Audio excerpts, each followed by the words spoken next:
Okay. Or all right, it's recording. So, Taryn, can you summarize what your business is or what you do? Just a quick Yeah. summarization. Yeah. So I run my own crystal business. I have my own little small business. I started about 6 months ago, back in August. I think that was 6 months ago, maybe seven. So I run a crystal business. I also do consultations for people to see what kind of crystals they would like. So I do kind of one-on-one things. I collab with other businesses trying to get other small businesses that are also one woman businesses like me and kind of collab with them on Instagram and all of that. And yeah, just selling things. Basically retail, I would Yeah. say, categorizing that. And that's what I do. Cool. Thank you. Thank you for sharing that with us. I think I'm going to go first with my question, and then one of you guys can go after. So, my question is um, when was a time in your business where you had the biggest financial struggle, and how were you able to overcome it? Or if you didn't overcome it, what are you doing to kind of like stall it? Right. So of course, obviously COVID was a big financial struggle, and it kind of actually COVID got me into starting my own business, but then starting business during COVID times was especially hard because the way that people had to like market things, the way that people networked, like it wasn't mouth to mouth things. It was mostly all just over social media and things. So I would say facing that, I had to look for different resources. Say there's a lot of small business loans out there right now, different applications that you can go through that will help you either start your business or keep your business going right now through COVID.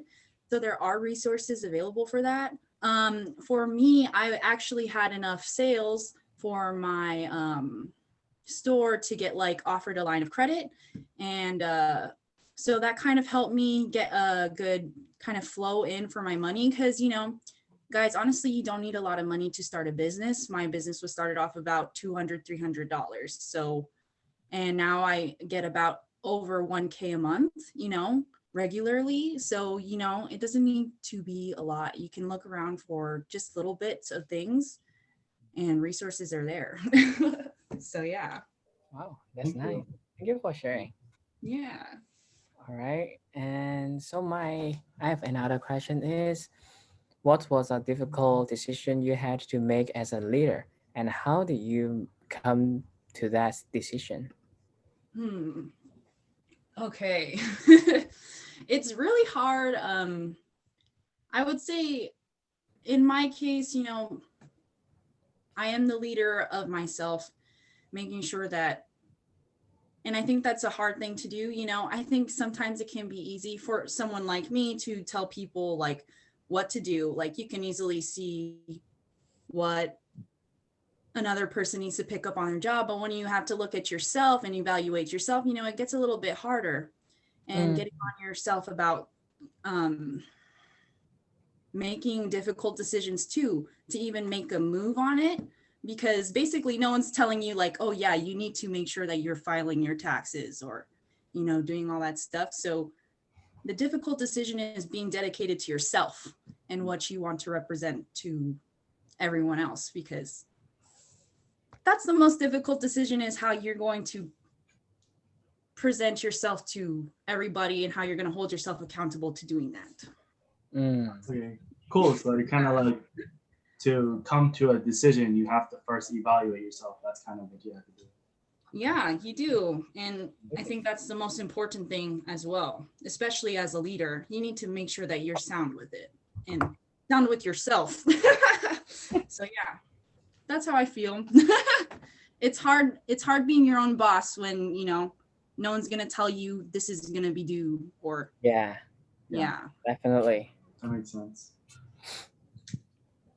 Okay, so yeah, so I don't know how I'm going to ask this because yeah, you said that you are your own boss, but maybe Also, this is the question. What is the biggest challenge you have faced when it comes to communicating with your team? So I know you don't know how maybe communicating with your business partners or something like that, your connections. So yeah, what is your biggest problem that you have encountered when it comes to communicating, and how did you overcome it? Yeah, that is. I did have to think about this one when Pukana showed me the questions. I was like, but with the business partners, dude, have you ever had trouble getting your friends to reply? Yeah. It's the same deal in the business world. You can get left on red. I'm just gonna be straight up. Yeah. So the biggest challenge when communicating is for me able to meet these people in person, my business partners, because I've been introduced to the business world during COVID times. So I've had to reach out to people just through social media and be like, hey, I'm Taryn. This is what I do. Do you think that we could work together? So it's a challenge trying to find out who you're going to mesh well with, making sure that their product or whatever they are, selling is going to go with yours, what message they're bringing as well.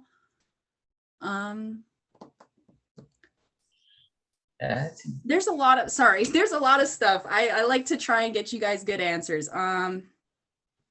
It's definitely hard to like get to know people right now, and then just figuring out how it all can fit together and replying. I feel that's my biggest thing, at least right now.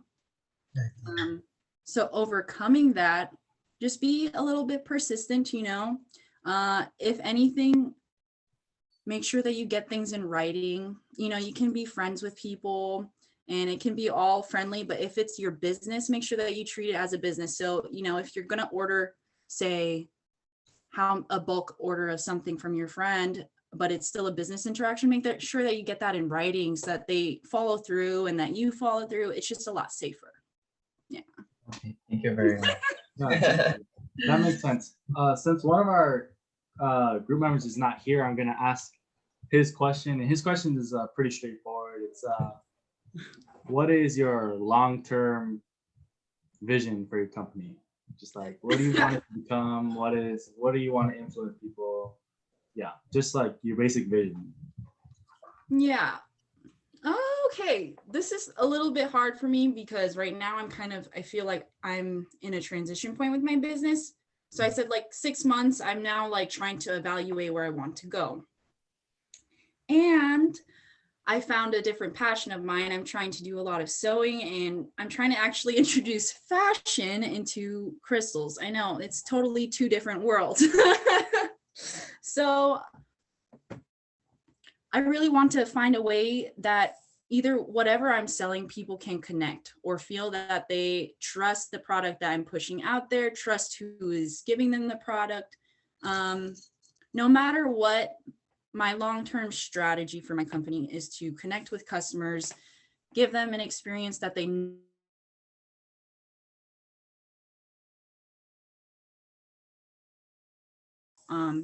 of course I would like to grow. But right now, guys, I'm so small and I feel like I'm very like versatile. So is there something that you guys wanted to hear about the strategy? No, that was good. That was okay. basically covered it. I think I noted down some management problems that you're facing. Some things that you said like as like pointers were like make sure that you evaluate yourself to make sure you're making the right decisions, and it's kind of hard making the decisions for yourself when you're the one that sets your own due dates, so you can always push it back further and further. It's you want to it's harder to communicate with your business partners now. That's it's kind of like an issue, and that's partly because of COVID. You can't really meet in person too often. Yeah. And since you're doing that, you want the transactions to be in writing so you can make sure you get it like on. Yeah. So it's like locked down. Yeah, pretty much. Exactly. Yeah. Thank you for your time. I think that's all we need. I think we're gonna stop the Cool, recording. awesome.